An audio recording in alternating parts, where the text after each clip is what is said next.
Purnamada Purnamidam Purnat Purnamudachyate Purnasya Purnamadaya Purnamevavashishyate.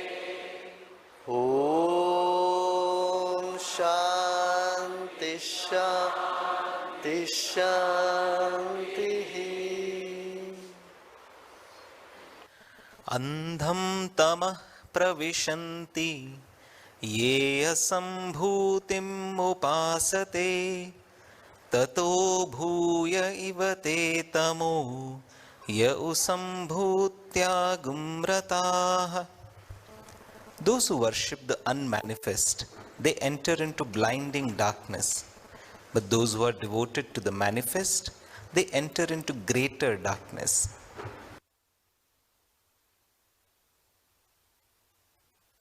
Anyadevahu sambhavad, anyadahurra sambhavad, iti sushrumadhiranam, yenastadvichachakshire.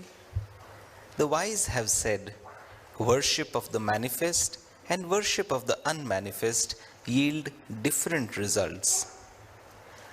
Sambhutim cha vinasham cha yastadvedo bhayagum saha vinashena mrityum tirtva sambhutyam amritam ashnute.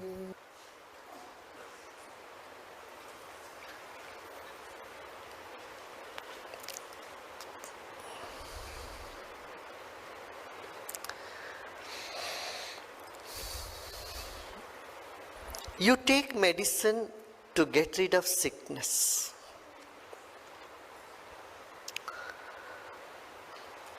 So specific results are given by different medicines, different acts it all like.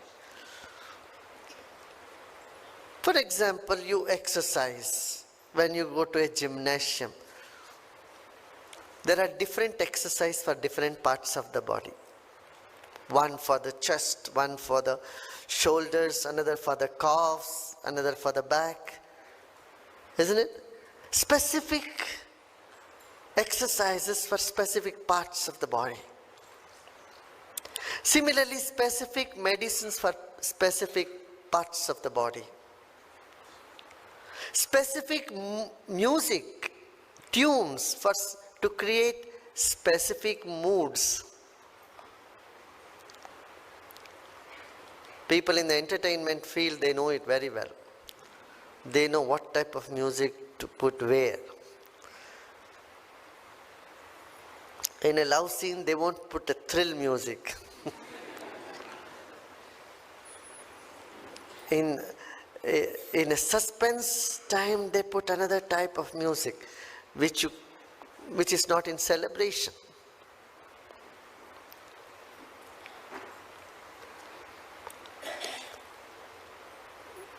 When you come to the ragas, raga means the tunes. There is a whole Veda, a section of Upaveda just for the tunes. In music you will see Sa, Re, Ga, Ma, Pa, Da, Ni, Sa.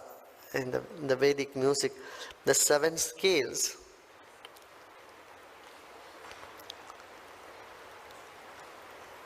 Are attributed to 7 animals. And you will see these animals will only they make noise or sound only to that tune.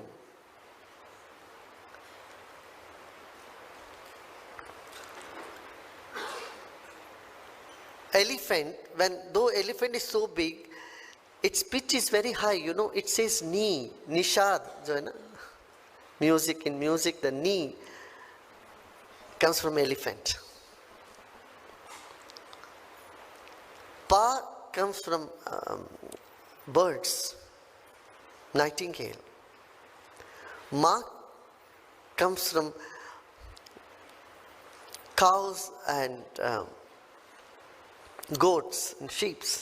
Like each animal has only one particular tune that they can sing, or their voice is in particular scale. Human system has the entire range.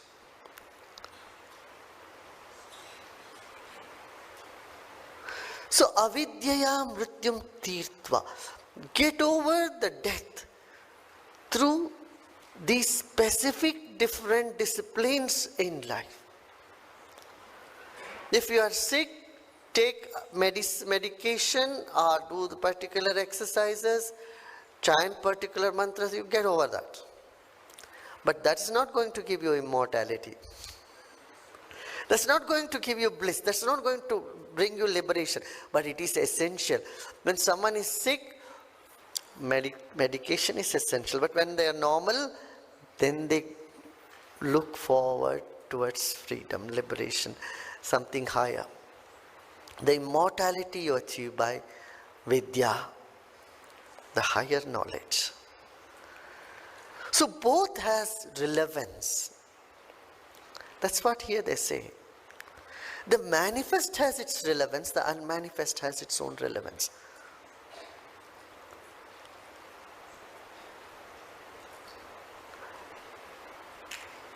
One cell multiplies itself and becomes an embryo.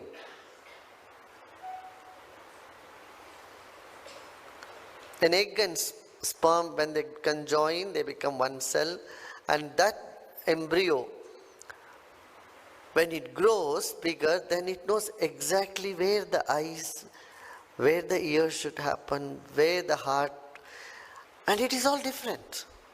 The texture of eye is not the same as the nail. The nails are not the same as the hair. And that's not the same as the kidneys. Though it is one human body,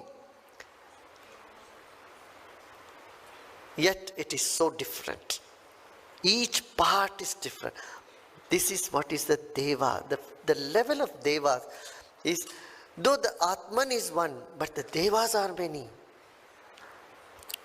Deva, I mean the divine energy. You know, in Christianity you say Father, Son and the Holy Spirit.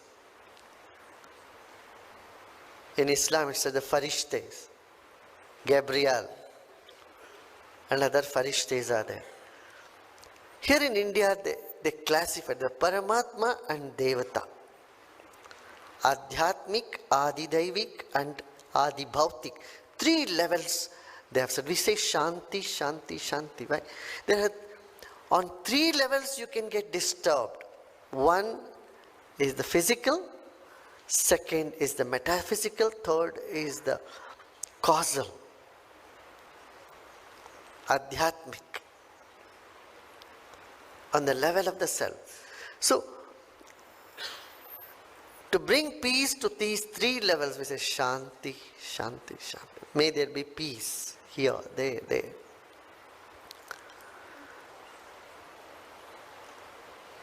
As in Christianity, it said one Holy Spirit. Father is the infinite, omnipresent God. Son, the human form, and then the Holy Spirit is that energy. Now here the Holy Spirit is not one, but it has diverse functions, characters, qualities and functions. And the Vedas deal with this. Particular thing, particular part of the body is connected to particular Deva.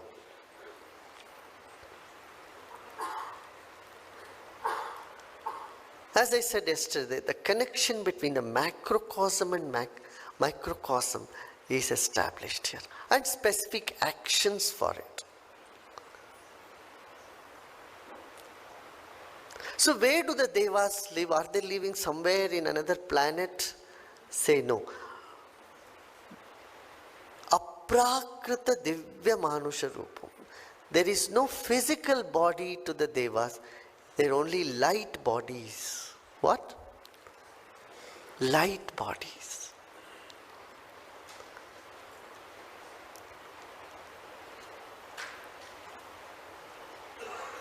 And the path for them is where do they stand, where do they establish themselves?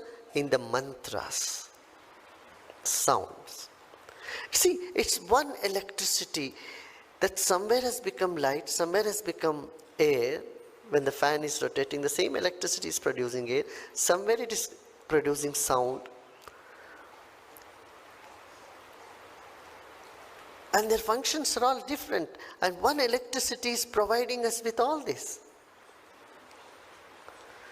If you say, no, in the electricity I'm only going to use it only for lighting, not for air conditioning, then you are somewhere losing it, missing the point. Do you get it? So similarly, there's one infinite being, self, that is what you are, but in you, there is differences, there is diversity. Your eyes cannot be your nose and it cannot be your ears. Eyes can only do eyes function, nose can only do function of the nose. When this much difference is inside, this is Sambhuti and Asambhuti. You must recognize the differences and you must recognize the unity.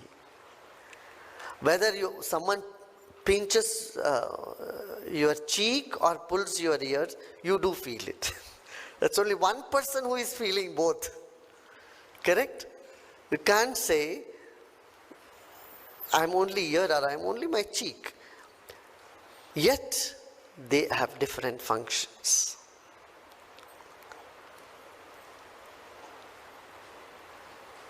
And that is what this whole universe is all about. Though one consciousness creates itself into this diverse universe, it's only one thing, yet it is many.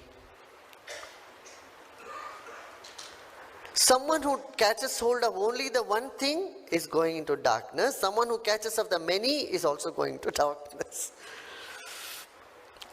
Deeper darkness.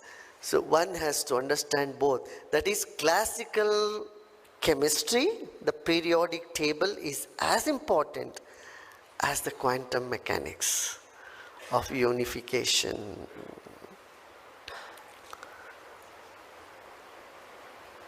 This is the message. You know? Is it clear? See, if you have cough, you have a particular medicine for cough. You can't take that which you take for when your tummy is upset. Correct? In the same way, to gain specific results, specific mantras or specific acts are used, and that is what is the science of the Vedas.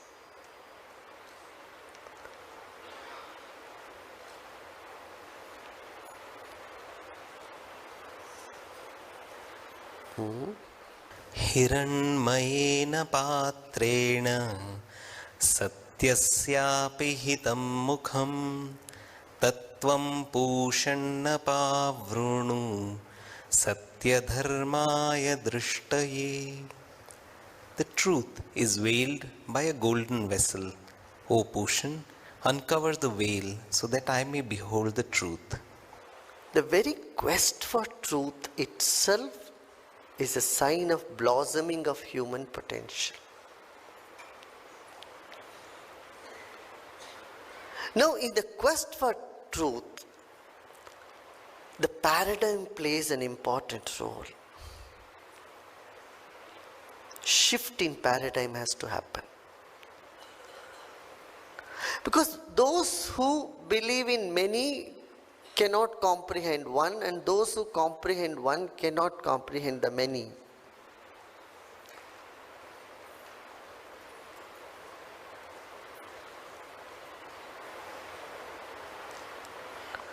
We say God should be one. Why should He be one? Why should God be one? Why He should not be many?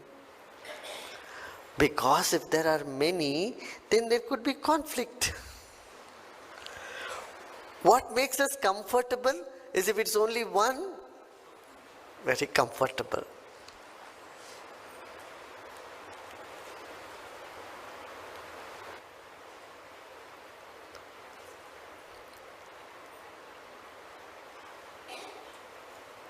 Do you see what I'm saying?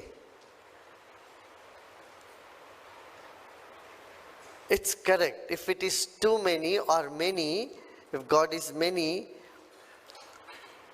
then how could God be omnipotent? This issue comes. Now, here is another paradigm. It says, yes, but God need not be in the same costume all the time. God can come in any costume.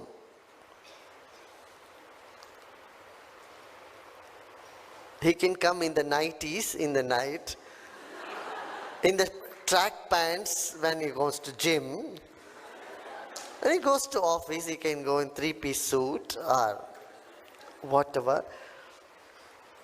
Why do you restrict the expression of the one into just has to be one? It could be many. You know, God can come in the form of a punk,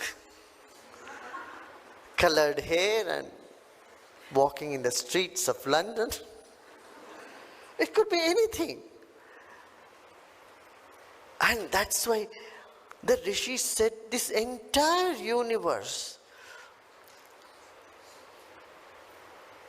is its manifestation, is its own form. Virupebhyo Vishwarupebhyascha namo nama. This morning Rudrabhishek they chant. You know, there's such depth in these words.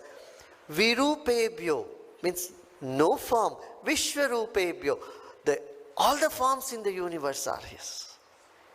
The tribal people or the native people all over the world, whether it's British Columbia's, Windsor, British Columbia, or in the Maori tribe of New Zealand, or in Australia, you'll find the native people, they honor the directions. They honor the direction, they honor the mountains. For them, mountains are sacred, rivers are sacred, trees are sacred. Here in India, trees are considered very sacred. The idols that they keep in temple, that's not important at all. Idols came much later, but below the idol there was a diagram. There is a yantra that is kept. That is important. What is these yantras? They are like the circuit diagrams. If you open a transistor, do you know that there is this little circuit diagrams? We don't understand what is that, but an electronic engineer knows that. Yeah, this circuit diagram has to be like this to catch certain waves. That's when it absorbs the electromagnetic waves. These earth circles have been forming in different parts of the world. If you have seen National Geographic magazine sometime or seen that, there is a whole lot about how the geometries are getting formed in the creation and in the wheat fields of Scotland. How many of you have seen this? Raise your hand. Yeah. And if you see that it is just the yantras that the ancient rishis have cognized and said.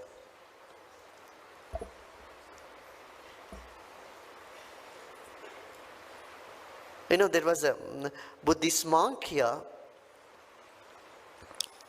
couple of days back from China, mainland China. They have a huge big monastery there, very well known. This person in meditation had this experience of Star of David, the Shatkona, an experience. So she went in search of it, the meaning, want to know more about this. And this person, when this nun, went to Israel, because that is when it's very prominently displayed, the flag of Israel has Shatkona.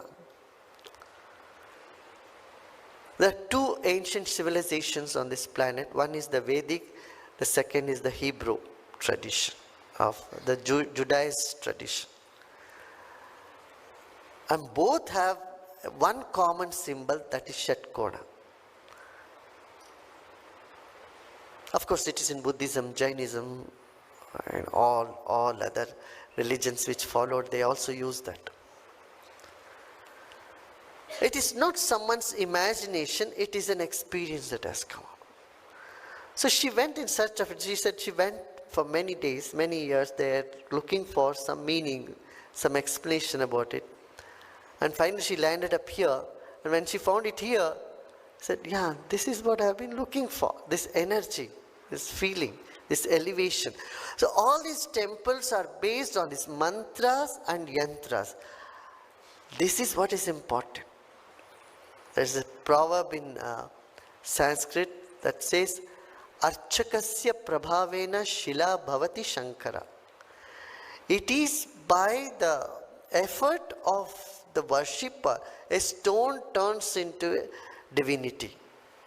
Not on its own, but it is your consciousness, the faith or the intention in you to invoke the prana in that. That a stone can also respond to you or represent to you the infinity.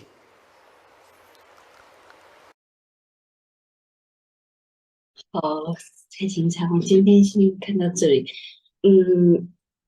这前面有讲到一个一跟多，就是这个就是说，如果呢就是紧抓住一的人呢，会陷入黑暗，其实就是无明。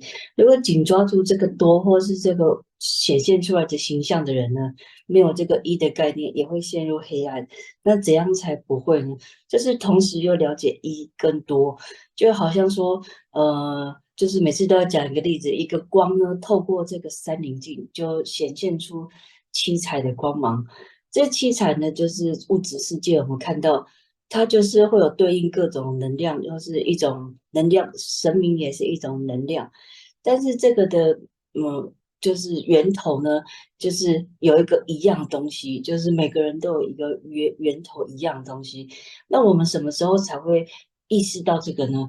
就是当你想要知道答案，或是想要追求就是真相，或是想要知道你生命是什么时候，这个时候呢，你就会回去找这个一，就是一跟多呢就是都必须，就是它是像是怎么讲，就是一个东西的两面，或是一个真理，就是你不可能只知道这个物质世界而不知道一，那你也不可能就是只活在说就是这个只有一，就是那每个人都一样，就是你也会带给很大困扰。就是你就必须知道这个东西它是怎么样变化的，就是它既是万有，也是小到不能小，大到不能大，就是每一样东西都具有这种特质。好，这个的我们今天到这里，明天继续。好，谢谢，谢谢老师，谢谢老师，谢谢，感恩老师，谢谢老师。我来结束了。